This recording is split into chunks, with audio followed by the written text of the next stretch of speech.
What's up, everybody out there in YouTube land? Wrath2501 here with another spooky story for Wrathtober. All right, so this is like interesting. This is Nightmare at the Motel, SCP-294 Special, Scary Stories Animated by Animated Horror Flicks.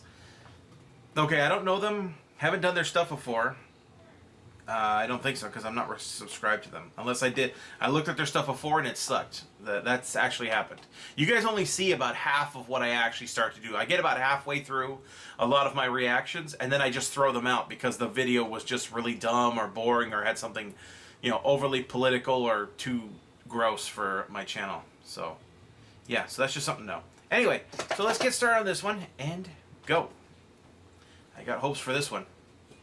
Animated Horror Flicks presents Nightmare at the Motel, Chapter 1, A Cup of Joe. Okay. Although this happened back in the early 90s, I still remember it quite vividly.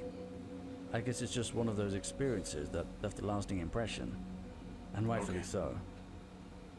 It all took place in the space of the animation's not bad. The motel I used to own. Business was slow, and it seemed like just another typical Friday evening, to be honest. Admittedly, I hadn't thought it through when I bought the place just a few years before, but I got it at a decent price, and despite being next to a remote highway, there were a few clubs and a naval base nearby that brought in a fair share of additional guests. Ah, there you go. I've decided to come forward with this story now because I recently resold the motel, and I no longer have to worry about mentioning anything that could scare any new potential guests away. Oh, so you're gonna fuck over the guy you sold it to? That's real nice, asshole. asshole. It didn't make the news back then, and there has been no mention of it throughout the years. But I'm thankful that it didn't for the sake of the motel's reputation. I guess the authorities did a good job of keeping the whole thing quiet for whatever reason. It all started with a visit from one of the guests in room 203. I don't remember her name, but she seemed strangely familiar, and I was pretty sure she had stayed at the motel before. She complained about not having any running water in her room. I apologize for the inconvenience. She's weird looking, dude. To take a look, and that he would be there shortly. She looks like a fucking gelfling. What the hell, man? That was now 209.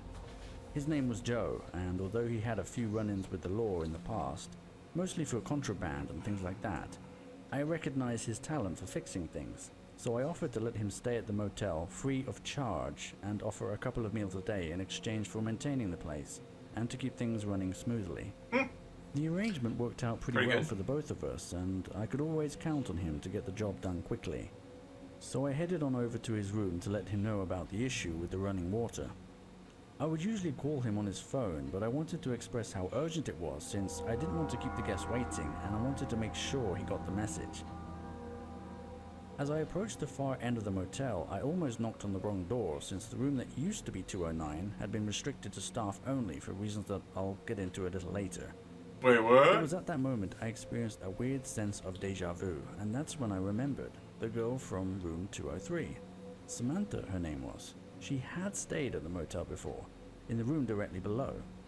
It was kind of surprising to see her back at the motel after what happened, but I guess it made sense why she specifically asked for a room at the other side of the motel, and most notably on the second floor. Foundation, amnesiac him. Joe's room, and the first thing I noticed was that the TV was on, but the lights were out. This was a bit unusual because he would usually leave the lights on when he was watching TV. Granted, it was a minor detail, but it's the kind of thing you pick up on after you've known someone for a while. I knocked on the door repeatedly, but there was no answer. I felt frustrated, but at the same time I wasn't too quick to judge since this was extremely out of character for Joe. Come to think of it, I hadn't seen him since the day before, which was also very odd. I decided to cut him some slack and deal with the situation myself. I approached Samantha and explained that I was unable to find someone to fix the water right away and instead offered her the room next door. I could tell she wasn't all that pleased, but she quickly moved past it by asking if I had change for $1. Freaky looking. Albeit out of the blue, I quickly obliged and gave her some of the loose change I had in my pocket. It seemed like the least I could do. Yeah, she don't look like a murderer at all. Dude, look at her, like, elongated face. She looks like, even his a bit too, but her more so. To her new room, she approached me holding what appeared to be a fresh cup of coffee. I recognized the 12-ounce paper cup instantly, as it was just like the ones you would typically get from a vending machine, except there weren't any such machines at the motel that I was aware of. A few moments later, when I finally got back to the front desk, I noticed that someone had left a note.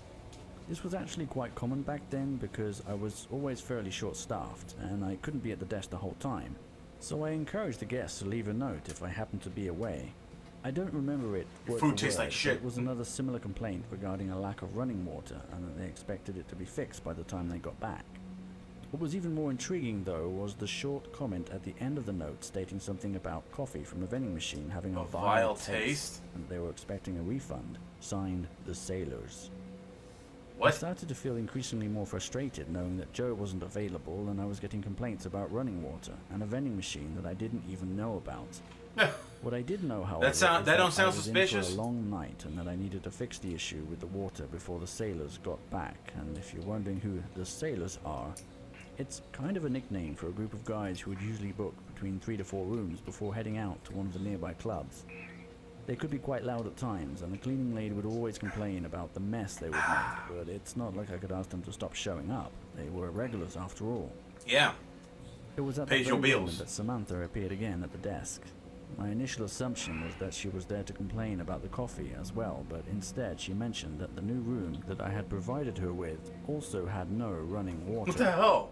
I apologized Look again at her face. and explained that it was more serious than I had originally thought, which was preceded with an awkward silence.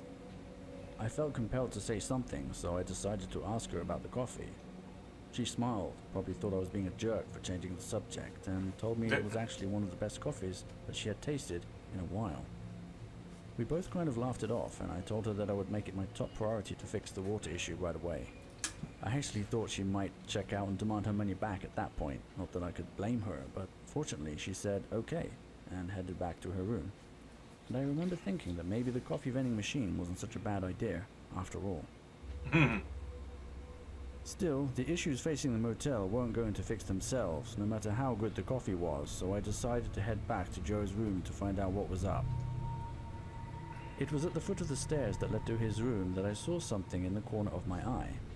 I knew the motel like the back of my hand, so I was always quick to notice when something was out of place. And there or she is over different, there and looking each at time him. I saw it for the first time. An odd-looking vending machine tucked away in the corner. I had never seen anything quite like it as far as vending machines. Oh my god, went. I've seen vending I mean, machines it with that had a same keyboard thing on the and front. a monitor for starters, and it appeared to be a white label product because there was no sign of a brand name or logo, which got me thinking maybe this whole thing was Joe's idea. Out of curiosity, Possibly. I inserted 50 cents into the machine and simply typed in coffee, and after just a few seconds it produced a 12-ounce cup of hot coffee. The aroma was pleasing and it tasted surprisingly good, which was contradictory to what was mentioned in the note. At that point, I strongly suspected that Joe had fallen asleep in front of the TV, and what better way to wake him up than with a fresh cup of Joe, I thought. That's what the coffee So I was went that they back up ordered. the stairs and They ordered a cup of Joe. Joe I dead. banged on the door considerably louder this time in the hope that it would wake him up, but I still didn't get any response, so I slowly turned the door handle. It was Slowly quite and common for Joe to leave his creepily. door unlocked, so I wasn't surprised to see the door unlatch and open slightly. Joe, hey buddy, are you in there? Wake I up. bought you some coffee. My optimism was hastily met with an eerie silence and an uncanny feeling that something wasn't right. And I will never forget what I witnessed moments later as I slowly pushed the door open wider. Oh my god. The sailors ordered cups of Joe. I called And they 911 right away, sucked and him neither dry. the paramedics nor the police could explain the cause of death, only that he had lost a significant amount of body mass. Yep. Just when I thought the night couldn't get any stranger, the mysterious coffee vending machine vanished without a trace. The only good news was that the running water at the motel suddenly returned to normal, and I didn't receive any further complaints from any of the guests. What stopped the water though? It's hard to believe that after just a short time owning the motel, Was that the... there had already been 2 deaths, and although the previous one was of apparent natural causes, it too entailed a string of unexplained occurrences that led to the exclusion of room 209 and the room below it. But that's another story for another time. Okay, see now I gotta know what the hell happened before. I'm missing something here.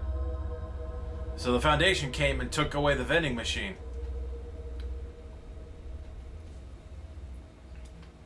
Oh, they got more here. The Night Shift, Haunting at the Crescent Hotel. Maybe that's the one. And Nightmare at the Motel, Chapter 2. Oh, whoa, Chapter 2. Okay. Because this one, oh, wait, this doesn't say Chapter 1. Oh, anyway. Oh, well, so that was, yeah, Nightmare at the Motel, SCP-294 special by, what's this called again? Animated Horror Flicks. I hope you guys enjoyed that. I did. This was good. This was good. And the animation was pretty good. Except that lady, she had this elongated face. She looked like a friggin' gelfling. Okay, so boom, subscription from me, Animated Horror Flicks, and I recommend you guys click on the link to the original down in the description, get down to his channel, and give him a like on the original video, and sub to him if you haven't subbed to him yet. Of course, don't forget to subscribe to me before you go if you haven't subbed to me yet. I know the majority of you are not subbed. Majority of people who watch my stuff, like 66% of the people who watch my videos are not subbed. Shame, shame. Anyway, that was good. That's a good one. So, I will see you guys next time. Tune in every day for new content, and bye-bye.